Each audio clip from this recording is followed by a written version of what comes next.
சட்டவிரோத டீசல் விற்பனை குறித்து தொடுக்கப்பட்ட 25 குற்றச்சாட்டுகளில் பினாங்கில் உள்ள 2 பெட்ரோல் நிலையங்களும் அதன் இயக்குநர்களும் குற்றத்தை ஒப்புக்கொண்டதைத் தொடர்ந்து நேற்று பட்டர்வர்த் அமர்வு நீதிமன்றம் அவர்களுக்கு மொத்தம் 1,80,150 ரிங்கிட் அபராதம் விதித்தது. நீதிபதி ரொஸ்லான் ஹமீத் விநியோக கட்டுப்பாட்டு விதிகள் 1974 கீழ் இந்த தீர்ப்பை வழங்கினார். இதில் சோரென் சர்வீஸ் ஸ்டேஷன் சென்றியான் பெர்ஹாட்டுக்கு 72,000 ரிங்கிட்டும், ஜயன்ஸ் சர்வீஸ் ஸ்டேஷன் சென்றியான் பெர்ஹாட்டுக்கு 27,000 ரிங்கிட் அபராதமும் விதிக்கப்பட்டது.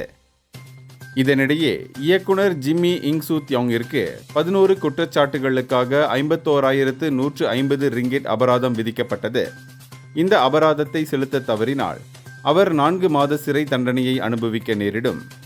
ஹெட்ரா சர்வீஸ் ஸ்டேஷன் உரிமையாளர் ஹரிஸ் ஃபடிலா முகமது ருஸ்லிக்கு 30,000 ரிங்கிட் அபராதமும் 6 மாத சிறை தண்டனை மாற்றுத் தண்டனையாகவும் விதிக்கப்பட்டது. செப்ராங்பராய் பகுதியில் ஜனவரி மாதம் நடந்த பல நிலையங்களில் அனுமதிக்கப்பட்ட அளவை விட அதிகமாக டீசல் விற்பனை செய்ததே இந்த குற்றங்களுக்கு காரணமாகும். இந்தியர்களின் இதய குரல் மக்களோசை.